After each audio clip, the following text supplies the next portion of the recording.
Kaum muslimin, kaum muslimat yang dirahmati Allah Subhanahu wa taala.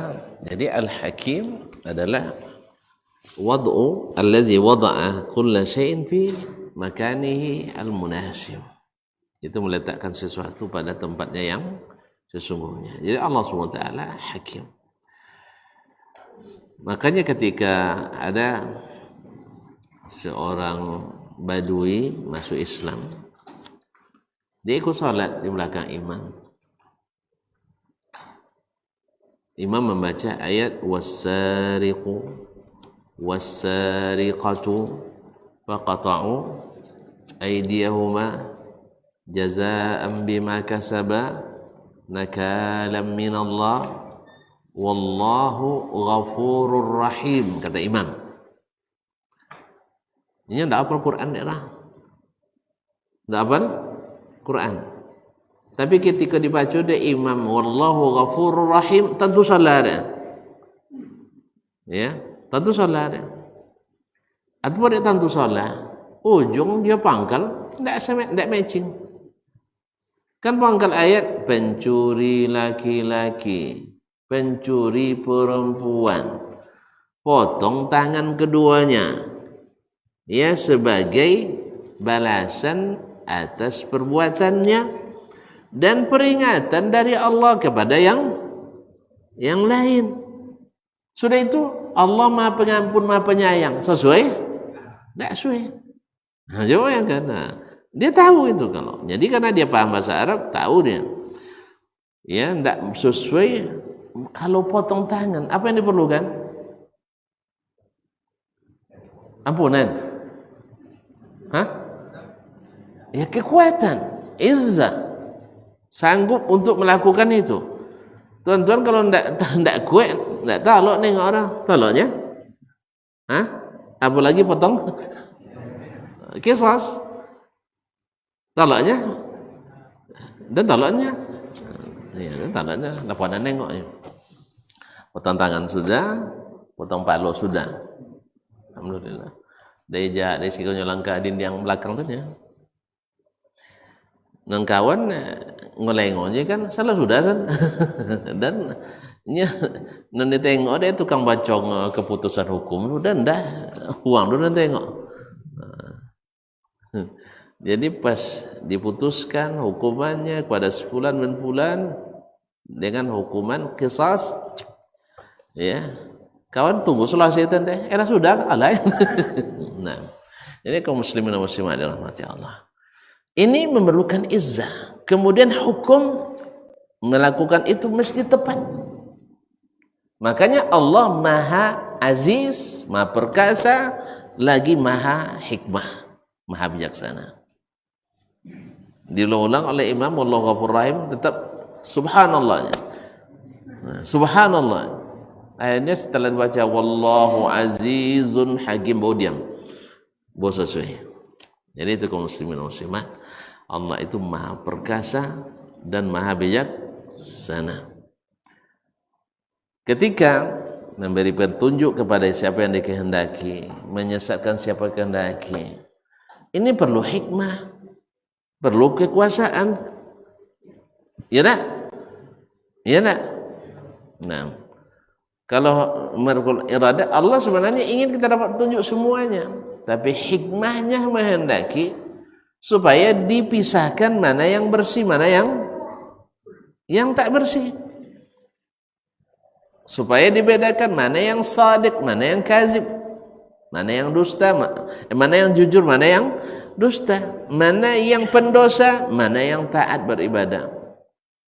Ma'asyiral kiram dirahmati Allah. Sedangkan peluang untuk semuanya terbuka. Kan masjid, rumah-rumah Allah ini kan terbuka untuk siapapun. Kita aja yang sudah mengotak-ngotak orang. Asal bersyahadat kepada Allah dan pada Rasulullah sallallahu alaihi wasallam, masjid adalah miliknya. Jadi masjid itu milik Allah, bukan milik pengurus. Masjid itu milik Allah. Makanya juga yang dilakukan di dalamnya adalah yang dikehendaki Allah, bukan yang dikehendaki oleh pengurus. Bila bertentangan keinginan pengurus dengan keinginan Allah, mana yang didahulukan? Kehendak Allah didahulukan. Karena rumah ini sudah dibangun lillah. Man bana lillahi masjidan wa annal masajida lillah. Sesungguhnya masjid-masjid itu milik Allah. Jadi tidak ada istilah mesti yang sholat di sini orang Kabuiku, yang lain tidak boleh, tidak ada. Itu dapat agama lain tuh.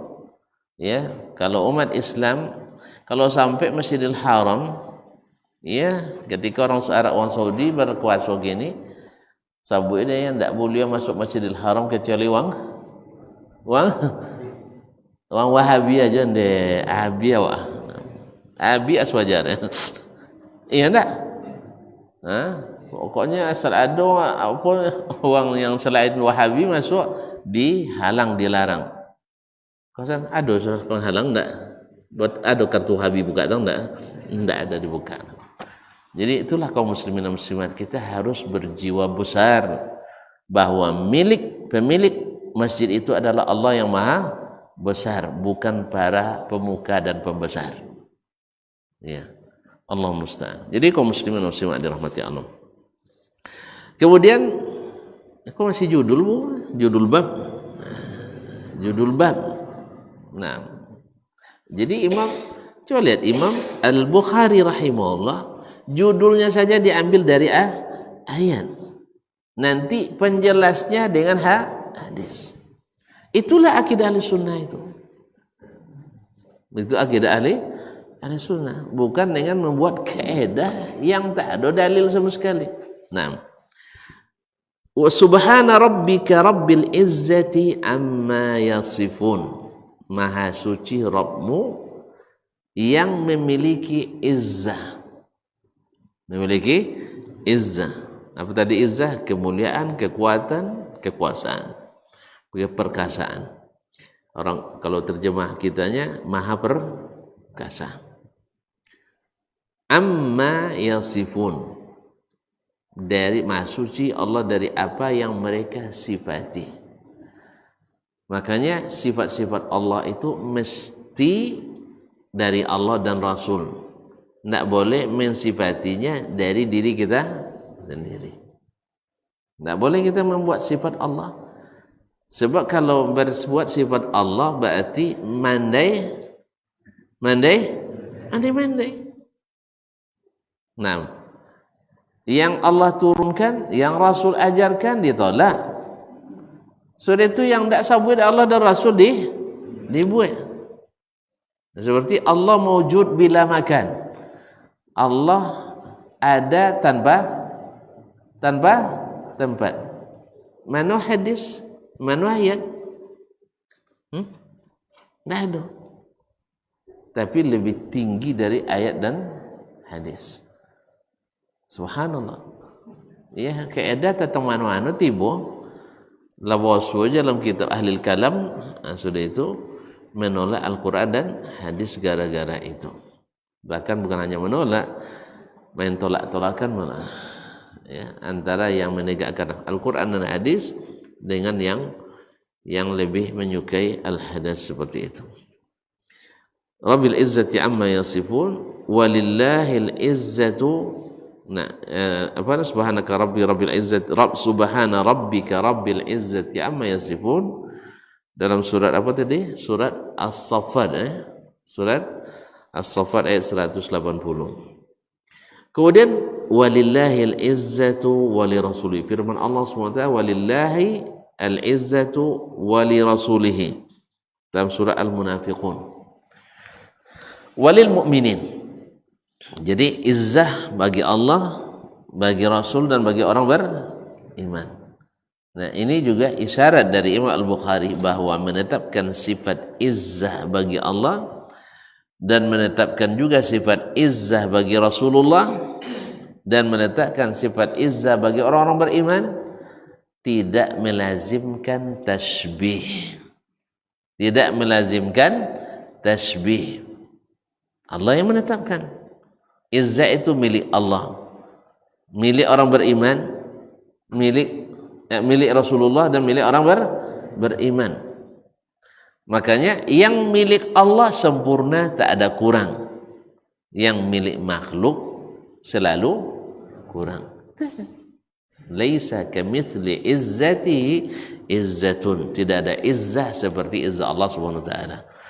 Nah, kenapa antum takut menetapkan sifat izzah bagi Allah Subhanahu wa taala? Allah yang menetapkan, Rasul yang menjelaskan. Itu tuh. Aku hendak dicerita di Yunani dan sudah itu yang diimani. Jadi saya kaidah dari orang Yunani itu yang diimani. Sudah itu, kalau begitu berjisim Allah, bertubuh Allah. Awak dah ada cita-cita tubuh, tadi ada cita-cita tubuh. Tidak ada cita-cita badan, tidak ada.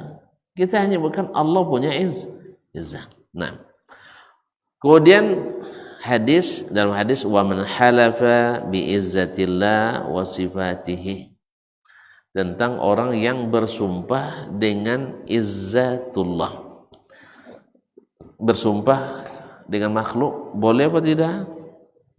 Tidak boleh. Demi matahari, tidak boleh. Tapi Allah boleh, ketika kau nak boleh gitu. Gimana? Allah boleh, kita kok nak boleh? Hah? Ya Allah pencipta. Wa rabbuka yakhluqu ma yasha' wa yakhtar. La yus'alu amma yaf'al. Allah tidak ditanya kenapa dia bersumpah. Kalau kita ditanya kenapa itu bersumpah, dilarang tetap juga bersumpah. Karena bersumpah itu hanya dengan nama Allah SWT. Itu yang dijelaskan oleh Rasulullah SAW dalam banyak hadis. Di antaranya akan disebutkan oleh penulis, yaitu siapa yang bersumpah hendaklah bersumpah atas nama Allah. Siapa yang bersumpah atas nama selain Allah telah melakukan kesyirikan.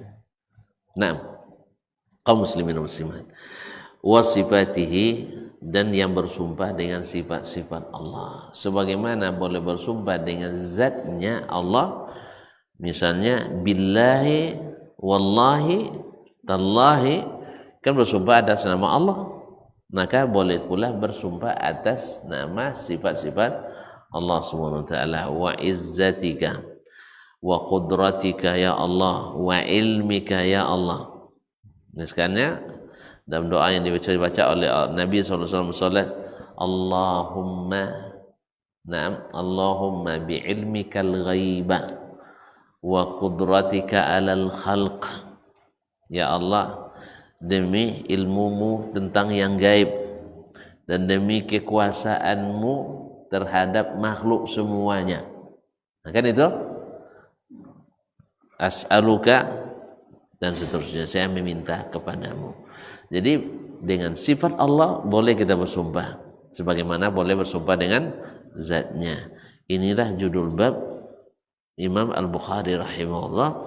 Di judulnya saja sudah syarat dengan ayat-ayat Al-Quranul Karim. Begitulah metode ulama as-salaf, ulama ahli sunnah mengajarkan tauhid kepada kaum muslimin, bukan dengan mengajarkan yang tidak diajarkan Allah dan Rasulnya Sallallahu Alaihi Wasallam. Mudah-mudahan Allah berikan kita pemahaman yang benar serta iman yang sahih, kemudian amal yang saleh. Sebab cepatnya kita beriman terhadap apa yang Allah beritakan membuat kita cepat pula kita menerima perintah yang Allah turunkan, dan cepat pula kita meninggalkan larangan.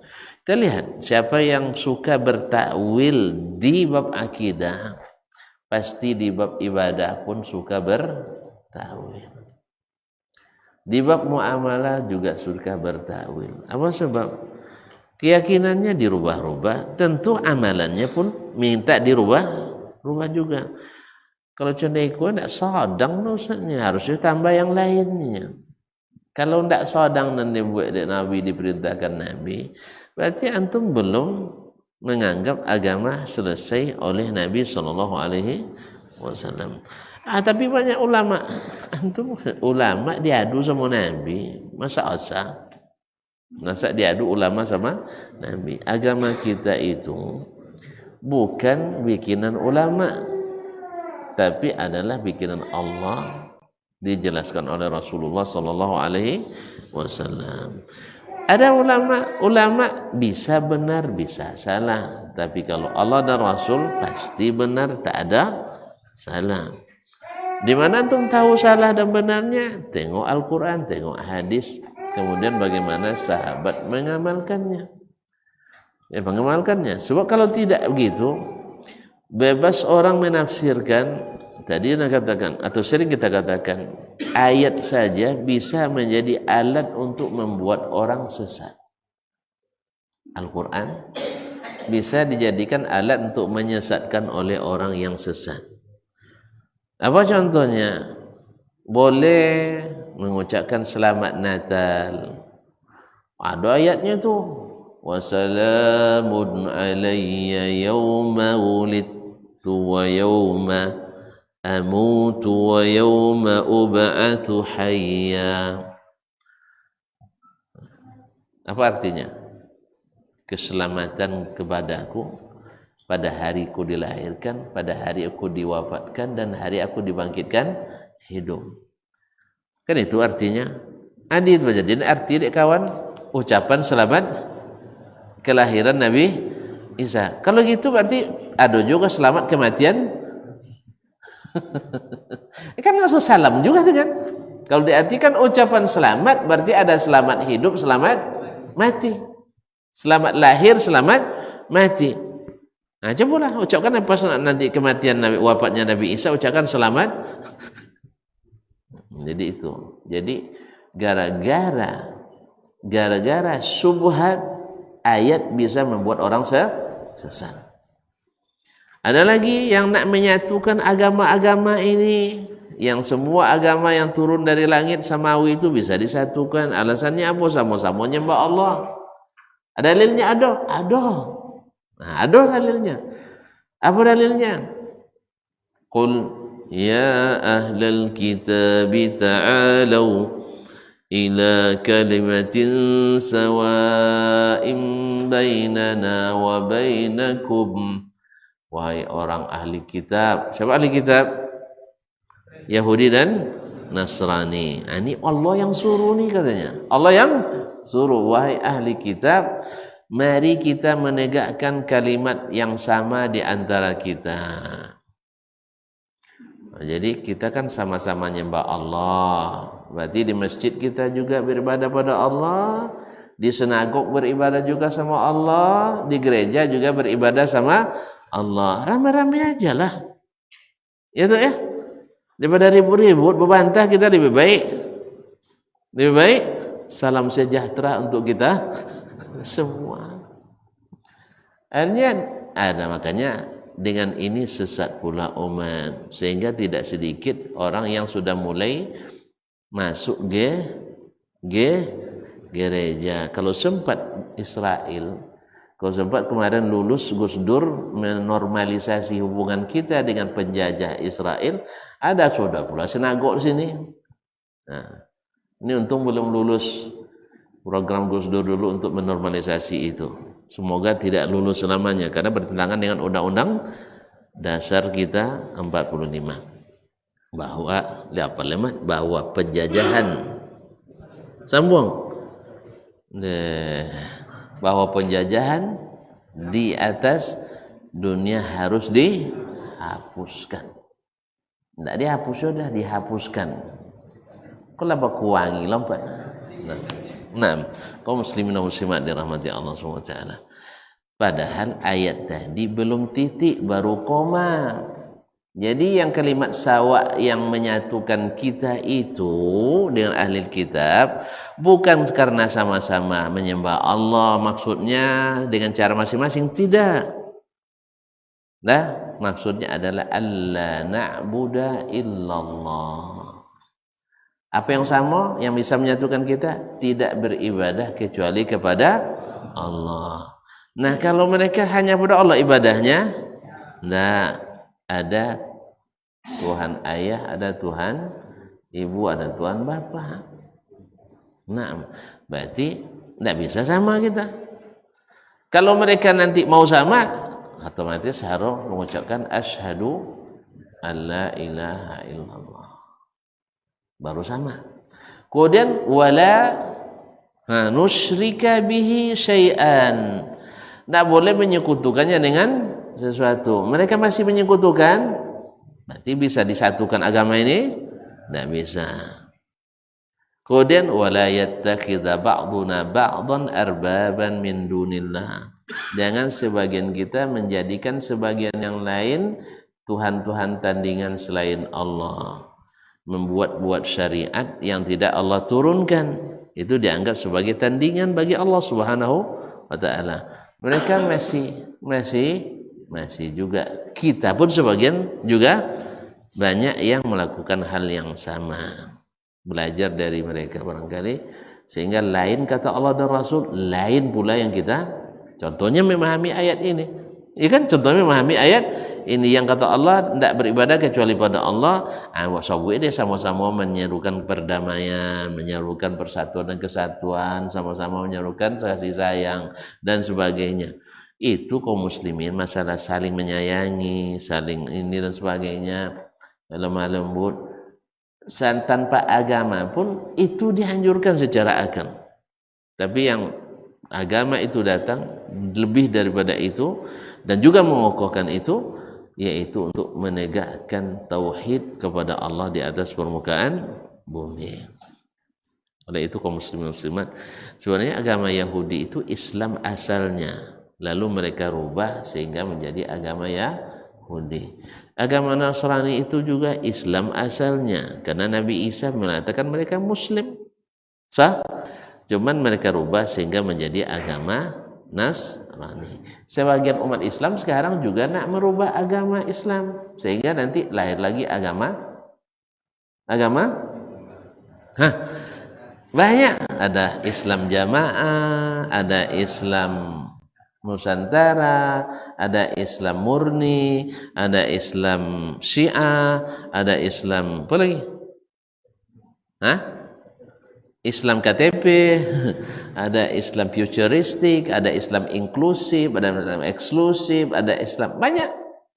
Pokoknya asal ada tambahan dan perubahan, mesti berubah pula namanya. Oleh sebab itu kita harus tidak menambah dan tidak berkreasi dalamnya kecuali seperti yang diizinkan Allah dan Rasulnya Sallallahu Alaihi Wasallam. Wallahu taala alam. Cukup judul aja dulu. Enggak rela contoh tuh Cukup judul aja dulu tuh. Judul bang. Alhamdulillah.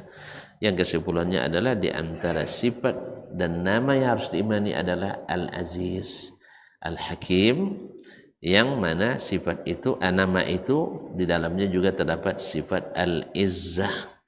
Yang Izzah itu adalah kekuatan, kekokohan, kemudian bisa melindungi dari serangan, kemudian menguasai dan mengalahkan yang lain. Nah, Allah punya Izzah, iya. Makhluk punya Izzah, iya. Sama tidak? Sama tidak? Sehingga tidak mengharuskan kita menolak sifat Izzah ini atau menakwilkannya, karena tidak mesti sama. Demikian juga pada sifat-sifat yang lain. Dengan demikian, makanya Ahlus Sunnah itu pakai Al-Quran dan Sunnah. Tapi kalau ahli non Sunnah, ya pakai Al-Quran tapi bukan untuk itu yang diapakannya. Dicari makna lain yang Allah katakan, lain yang dia imani. Allah mengatakan Allah bersemayam di atas aras, dia bilang Allah menguasai aras. Apa bedanya Allah menguasai bumi, langit dan sebagainya? Kalau menguasai, Allah memang dari awal sudah menguasai, dia yang ciptakan. Makhluk yang paling besar yang ciptakan Allah adalah aras. Apa istimewanya aras kalau hanya menguasai? Jelas tak? Kalau diartikan istawa dengan menguasai, apa istimewa aras dari langit dan bumi? Semuanya dalam kekuasaan Allah. Menurut tuan-tuan, mana yang lebih mulia, aras atau langit dan bumi? Aras. Karena dia adalah singgasana Allah Taala. Oh, berarti Allah duduk di hati. Antu ada cita duduk tadi, citanya istawa. Tu sampai duduk antu sarang, salah paham. Iya, awak kan nak nyebut cita duduk tadi lah. Ada tuan-tuan nyebut cita duduk? Enggak, walaupun itu diriwayatkan dari as-salaf Sebagian mensahihkannya, sebagian menghasankan, sebagian mendhaifkannya. Kita tidak bicara tentang duduk masalahnya. Anda kalau duduk, anu sabule coba selo conda awak go nyenyennya. Itu antum yang bicara sendiri, bukan kita. Kita mengatakan tak melampaui nas yang ada. Karena melampaui itu mandai-mandai, menolaknya tongkau. Mana ancak tongkau pada ni mandai? Hah? Mana ancak tongkau pada ni mandai? Hah? Sabur ya. Tak ada ancak. Oleh sebab itu jen pandai jen demandai jen tongkau. Tongkau ditolak ada. Demandai diubah ada. Kan ya? Ya, boleh apa yang nyanyi? Boleh gulung, boleh tawir dia. Tu demandai nombor tak? Demandai. Ya, salat musajid mana? Ada orang dekat gereja. Ngapa nombor? Demandai kan? Jadi oleh sebab itu demandai ndak elok tongkau lebih buak. Yang demandai ndak elok tongkau lebih buak. Tongkau ndak mau murah, nak cari orangnya nya. Nak cari orang. Anda cari berarti tongkau dia. Ada tafsir lain boleh? Lah basi kau ke? Dia pangai itu pangai dia tongkau dia pangai. Jadi sebab itu jan tongkau jan demandai. Kalau dengar berita imani. Kalau dengar perintah dan larangan ikuti dan kerjakan. Ya, yang namanya perintah kan sesuai kesanggupan. Larangan kan tak perlu modal, cuma meninggalkan. Maka ditinggalkan. Hadza wallahu taala alam. Wassallallahu ala nabiyyina Muhammad sallam. Terima kasih dan mohon maaf. Awak sekali sebulan bosunya. Bila kan tome nanti. Sekali sebulan. Tapi elok sekali sebulan. Istilah lah tanggung-tanggung lupa datang lah dia kan itu. Pada tiai itu, hah? Jual bagus. Insyaallah taala. Barakallahu fikum. Semoga Allah berkahi kita semua. Wa billahi taufiq wal hidayah. Wal hadi ila sawa'is sabil wa ila aqwamit thariq. Subhanakallah bihamdik asyhadu an la ilaha illa anta astaghfiruka wa atubu ilaik. Wassalamualaikum warahmatullahi wabarakatuh.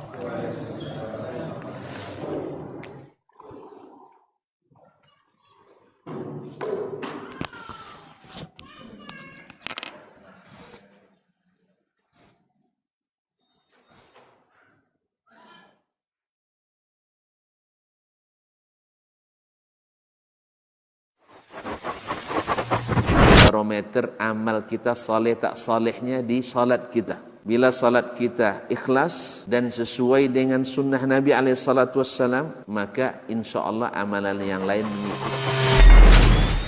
Ini aktivitas ini membantu saya di akhirat atau akan menyulitkan saya di akhirat? Kalau seandainya perbuatan itu ternyata akan menyulitkan kita di akhirat kelak, tinggalkan perbuatan itu. Anta ni'mal jund. Kamu adalah sebaik-baik prajurit. Coba lihat. Kamu adalah sebaik-baik prajurit. Maka tujuannya adalah menghancurkan kehidupan rumah tangga.